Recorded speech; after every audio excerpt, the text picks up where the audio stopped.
I thought we was going to go to jail for murder.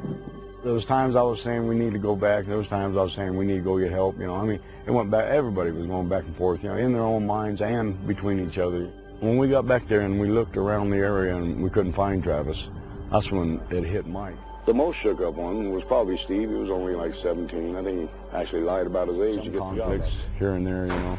So they just immediately started assuming, well, they killed this guy, you know, because they weren't going to believe that wild story we were telling them. The police, and no one can blame them, had to look at the much more obvious real-world possibility.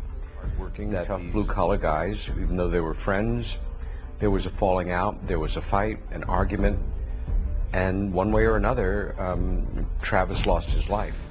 Okay, in a little town named Snowflake, Arizona, Travis Walton had an interesting experience, and we're going to listen to what he has to say about his experience from his own mouth. This was done quite a while ago. So let's go check out what he has to say for himself. For years after the incident, it occupied my every thought all the time. It was something I just couldn't shake out of my mind. At the time, Travis was 22 and working on a logging crew in the Sitgreaves National Forest, just outside of town. On November 5th, 1975, the team of 7 men piled into a pickup truck after a long day's work and headed home just after dusk. We're coming down this road, and we saw some glimmers of light coming through the trees off to the side, up ahead. We were thinking, well, maybe a forest fire, or maybe an airplane had crashed and was hanging up there in the trees or something, because it was just something really very strange. As the men got closer to the source of the light, they all fell silent. We looked off to the right side, and we saw this object. This was less than 100 feet away, this glowing metallic object hovering there, outlined against the sky. Just the most incredible thing we'd seen. Somebody yelled out, "It's a spaceship." I mean, it was just incredible. And I yelled, "Stop the truck." To the horror of the other men, Walton got out of the vehicle. And they started yelling at me to stop and get back in the truck. But at that point, you know, the way I was back then, you young guys, I was kind of showing off for the crew. He walked slowly towards the mysterious craft until he was almost underneath it. I was just standing there looking up at this thing, and I could feel this vibration coming from it, the sound, it's just a strange mixture of high-frequency tones and this low rumble that you could feel more than hear, actually. It was like reflecting light at the same time it was giving off light. Suddenly it rose up a little bit, and the sound kind of got louder, and it started making this sort of rocking motion. And those guys just, "Get out of here, let's go, let's go." So I just decided I was going to make a dash for it, and I raised up and turned to go, and wham! I just felt this shock hit me, and it's kind of like an electrical shock. It's just this numbing sort of thing, and I was just unconscious. But the guy said that a blast of energy come out of the bottom of this thing, and it just lit up the whole area, just almost blinding. And they said it just picked me up and threw me back through the air. And they said my body went so far and landed so limp, they just thought it killed me. In a frenzy of fear, the crew took off, leaving Travis behind. A lot of people criticize these guys, you know, how come they didn't stop and save their friend? But, you know, we had no guns, and you know, what are these guys going to do? You know, all they could do is maybe, you know, become victims themselves. So, you know, I really don't find fault with the fact that they took off. They just did what I probably would have done, you know. Though they knew they'd sound crazy, the loggers called the town sheriff and explained what had happened. The sheriff interviewed the men, and he was very struck by the fact that the men were so shook up. You know, their faces were white, they were shaking.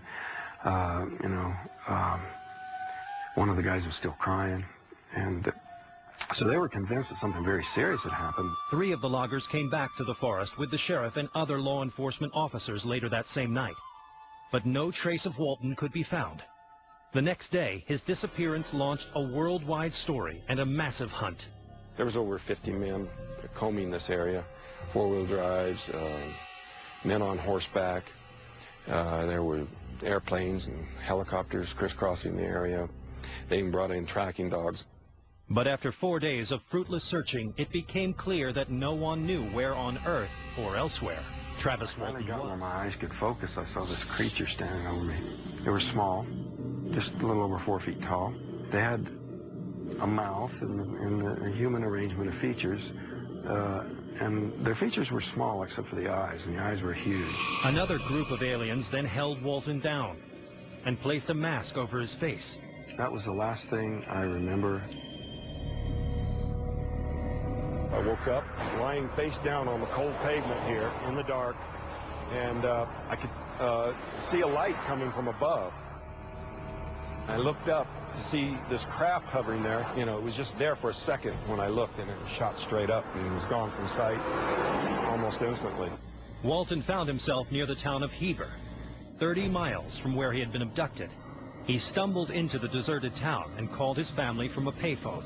When they arrived, Walton learned just how long he had been gone. I thought that this was the same night. They said, "Hey, feel your face," and I reached up and I had this, 5-day growth of beard, and I looked at the date on my watch, which is days beyond, and that was just quite a shock to me. An international media circus soon descended on Snowflake, and it didn't take long before Walton's credibility was put on the line. Then came all these, attacks, claiming that I was hallucinating on drugs, that I'd had a transitory psychosis, all that sort of thing. It was just made it really doubly hard to endure. The furor eventually died down, and life went back to normal for the residents of Snowflake, but not for Travis. It just freaked me out. What did it look like? You went out the door. What did it look like there when you left the door? Well, it was just there was a passageway. It was lit from above. Just the whole upper surface of the passageway was glowing faintly. It was dim. It was dimly lit everywhere. Even in there where the light fixture was over me on that table, it really wasn't all that bright. It was kind of a glow. Yeah, and kind of a non-directional, very soft, low kind of a light. If we were going to try to read by that light, it really, wouldn't be enough light. Okay. So it was dimly lit in there. Speaking of reading, that brings to mind, what about eyes? You hear so much frequently about. Well, when they came around and came towards me and I started striking out at them with this thing, they all stopped and they just stared at me there for an instant before they turned and left. And it was right then, that moment in which they were all three just looking at me in a way that it was actually the focal point of the fears that I had in the whole aftermath of the experience was those eyes looking into me. Was it the stereotypical thing we see on television, almond shape? Well, no, and these eyes blinked. I actually saw them blink. Okay. It was not some kind of a fixed insect-looking eye kind of a thing at all.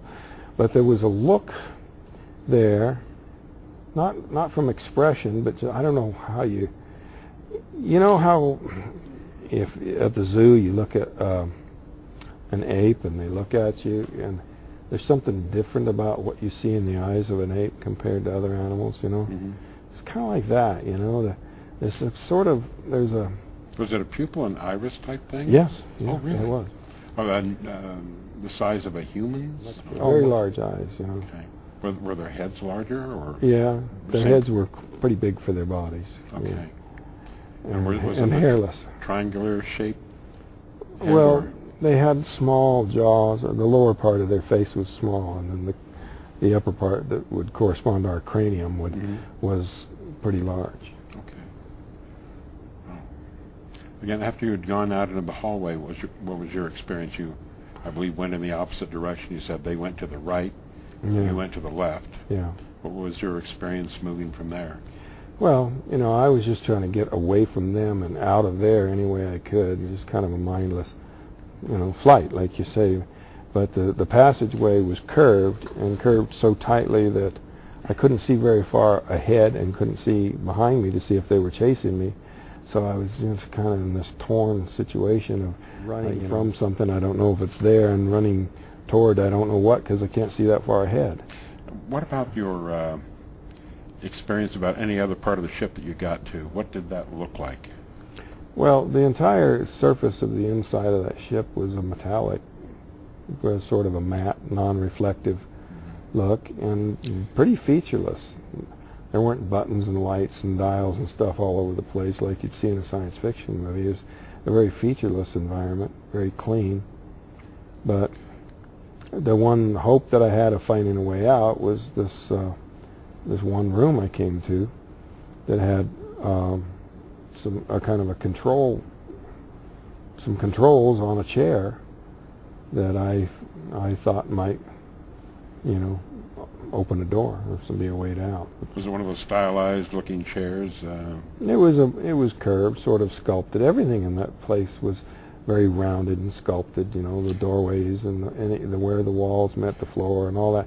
Everything was rounded and smooth. But what did you do? Did you sit in the chair then, or? Yeah, it was really quite small for me, but I did move the lever, and it caused the star pattern to move. You could see the stars. Oh, well, they could have just been points of light. It wasn't like a window. It was like you could, like the stars were either projected on, or somehow you could see through the surfaces of the floor and walls and ceiling. So like a hologram almost. Yeah, some kind of a projection or a viewing method. Did that seem to respond at all to your moving the? Yeah, the lever caused that to move, but these other buttons, I was mainly hoping to open a door, and most of them didn't do anything. Some of them caused this little screen to change a little bit, but when I noticed this light coming through the trees, it wasn't like immediately it was so alarming that everybody said, "What's that?" This is part of the movie where they were fairly accurate. As soon as we got to where that light was crossing the road, there it was. It was unmistakable. This object was hovering less than 100 feet away. And myself, I was wrestling with some misgivings about what I was doing, because it didn't leave like I expected it to. This is how it looked to me when I got up close to it. And it was incredible, an incredible sight. And John Gillette here on the Today Show that just aired remarked about how to him it looked so perfect. You know, he said it was like a new Corvette. You know, it was. When I was just standing there in awe of this thing, looking up here, looking up at this angle. There were reflections of the trees and everything, but it was smooth like glass.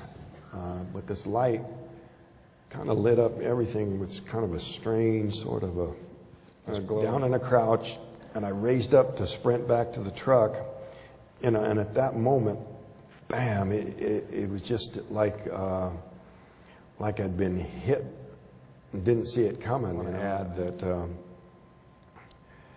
you know, I find no fault with these guys for having taken off like that, because you know, they thought I was dead, and they thought I was they were next, and so, you know, what good would it do them to get themselves killed rescuing somebody who's already dead? So it's perfectly understandable.